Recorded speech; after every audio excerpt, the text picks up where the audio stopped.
And you. Prof, sa tingin niyo po, ano yung relevance ng kwento ni Magellan noon na pwede pa rin natin ma-apply sa lipunan ngayon? Ang una kasi, kailangan natin tandaan ay pagdating ni Magellan sa Pilipinas, isa lang yan parte ng isang buong kwento. So ang importanteng kwento yung makita natin, yung circumnavigation of the world, kasi parang nag-iisip tayo ng mundo na mas malaki sa atin. Correct. Na kailangan mong hanapin, alamin, diba? So, yan ang nag-inspire kay Magellan na umikot.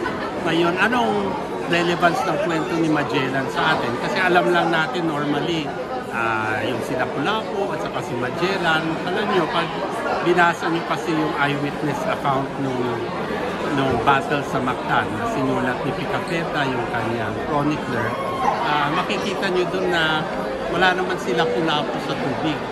So yung nasa isip natin na one-to-one sila naglalaban, pinatay ni Lapu-Lapu, napatay si Magellan doon ng mga hukbo ni Lapu-Lapu. So ang aral doon, hindi masyado yung dahil bayani sa Lapu-Lapu, kasama na yun. Pero ang pinaka-importante natin dapat isipin na nung dumating si Magellan, hindi siya dapat nakialam sa politika dun sa lugar kung saan siya pumunta. Hindi niya alam yung lugar, hindi niya kilala yung mga tao, pero nakialam siya, o di, namatay siya.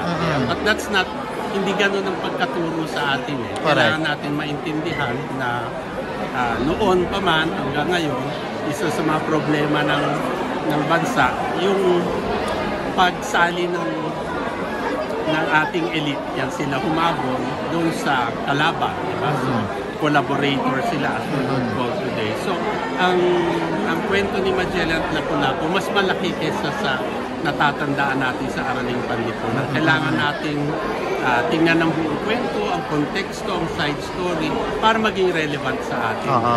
Lastly, Prof, bakit dapat panoorin ng mga Pilipino, ng mga estudyante, ng mga guro ang Magellan na ito?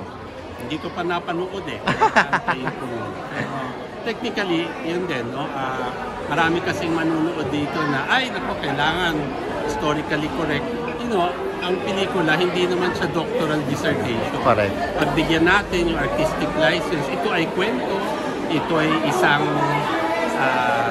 conversation. No? So, dapat natin tingnan na based siya sa kasaysayan, pero ito ay dapat tingnan natin sa mas malawak na paningin dahil maraming kwentong lumalabas, maraming iba-ibang aspeto para maintindihan natin hindi lang ang pelikula kundi ating sarili. Yeah.